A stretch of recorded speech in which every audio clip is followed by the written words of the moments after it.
Hey guys! This video is actually a surprise for me too, because I decided to make it last minute.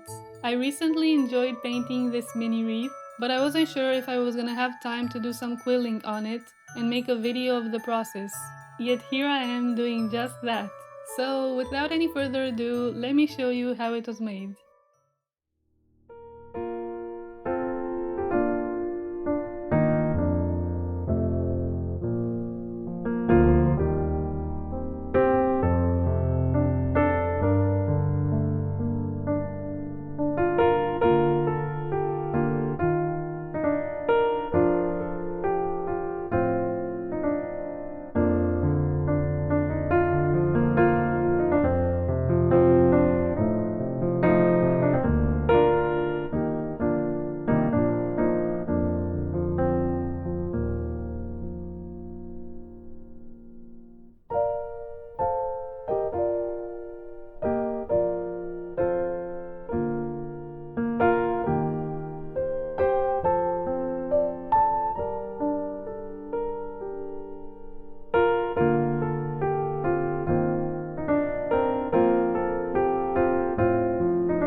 Thank you very much for watching, guys. I want to wish you all a very happy Christmas. May God fill your heart with joy and peace. See you next time!